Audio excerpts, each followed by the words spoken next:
ঈদ উল ফিতরের আগে সুনামগঞ্জের ৯১ কিলোমিটার দীর্ঘ সীমান্তে বেড়েছে চোরা কারবার। শুল্ক ফাঁকি দিয়ে অবৈধভাবে ভারত থেকে দেশে আসছে কাপড়, প্রসাধনী, কয়লা সহ নানা পণ্য। তবে আগের চেয়ে নিরাপত্তা ব্যবস্থা উন্নত হওয়ায় ধরা পড়ছে বেশিরভাগ চালান। সীমান্তের চিহ্নিত পয়েন্টগুলোতে বিজিবির সঙ্গে সতর্ক স্থানীয়রাও। কাপড় সাপড় নামে ঈদ উপলক্ষে তো কাপড় নামবো, কাপড় কসমেটিক এগুলো নামবো। প্রচুর পরিমাণ কষ্ট করতেছে, আর যখনই শুনে তারা মাল নামতেছে তারা অ্যাটাক করে ধরে ফেলতেছে। বিজিবির সাথে অন্য বাহিনীরাও তার সাথে একটু জোর দিলে আমাদের মনে হয় যেটা ভালো হবে। বাঁশের মাধ্যমে এক দেশ থেকে অন্য দেশে পণ্য আনা নেয়া করা হয়। দারিদ্র্যের কারণে সীমান্তবর্তী অনেকেই এটিকে পেশা হিসেবে বেছে নিয়েছেন। মালটা নামাইছি বেড়া উঠে বাঁশ বান্ধা মনে করি হেন্দা গারোরা মাল লাগাইছে পাশে মাথা, আর আমরা ২-৩ জন যাত্রা দিছি।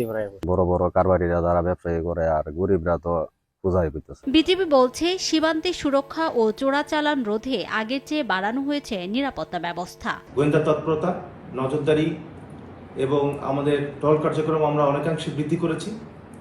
ইতিমধ্যে আমাদের বড় দুটি সিজার সাফল্য এসেছে, যার আনুমানিক মূল্য ৩.৫ কোটি টাকা। আমরা সার্বক্ষণিক টহল কার্যক্রম পরিচালনা করে আসছি।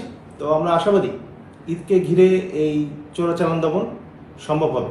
বিজিবির তথ্য মতে ২০২৪ সালে প্রায় ৩২ কোটি ২,৫০,০০০ টাকার চোরাই পণ্য আটক করা হয়, আর চলতি বছর এখন পর্যন্ত ১০ কোটি টাকার বেশি মূল্যে পণ্য জব্দ করা হয়েছে।